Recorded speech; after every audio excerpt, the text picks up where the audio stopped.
Fidèles internautes, bonjour. C'est avec un plaisir renouvelé que nous vous retrouvons pour notre rendez-vous hebdomadaire, la bourse en 3 minutes. Découvrons ensemble ce qui constituera l'essentiel de notre bulletin. La Bourse régionale des valeurs mobilières clôture la semaine du 28 au 31 août 2017 en baisse. Première obligation synthétique sur le marché financier de l'UEMOA d'un montant de 80 milliards de francs CFA pour la Côte d'Ivoire. Le Bénin collecte 27,5 milliards de francs CFA sur le marché de l'UEMOA.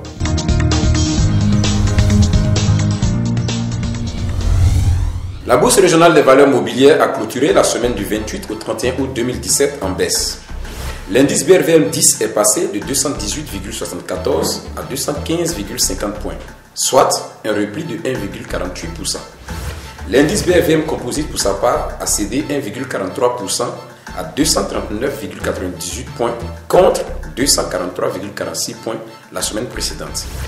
La valeur totale des transactions enregistrées sur la semaine s'établit à 2,30 milliards de francs CFA pour 985 393 titres échangés, contre 4,16 milliards de francs CFA pour 7 850 545 titres traités la semaine dernière. Au titre de la plus forte hausse, nous avons Bolloré Transport et Logistique Côte d'Ivoire qui a terminé la semaine à 4 300 francs CFA, soit une progression de 7,50%.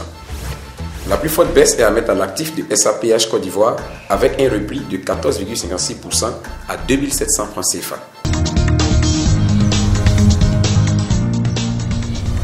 La valeur de la semaine est à l'actif de BOA Niger avec un volume moyen transigé de 457 et une valeur moyenne transigée de 42,214 millions de francs CFA. Les principaux indicateurs de BOA Niger ont principalement augmenté du 31 mars 2016 au 31 mars 2017, confirmant ainsi la tendance à la hausse de l'activité. La Côte d'Ivoire va procéder le 12 septembre 2017 à l'émission des premières obligations synthétiques sur le marché financier de l'Union économique et monétaire ouest-africaine UEMOA, a annoncé le directeur général du Trésor ivoirien, Assaoré Kounajak. L'État du Bénin a collecté mercredi 27,5 milliards de francs CFA sur le marché financier de l'Union économique et monétaire ouest-africaine UEMOA, à l'issue de ces émissions simultanées d'obligations assimilables du Trésor, OAT, a-t-on appris auprès de l'agence UEMOA Titres basée à Dakar au Sénégal. L'activité économique interne hors agriculture et sylviculture au Sénégal a enregistré une progression de 6,5% au cours du deuxième trimestre 2017 comparativement au trimestre précédent, a annoncé la Direction de la prévision et des études économiques DPEE. C'est avec un réel plaisir que nous avons passé ces instants en votre compagnie. À très bientôt.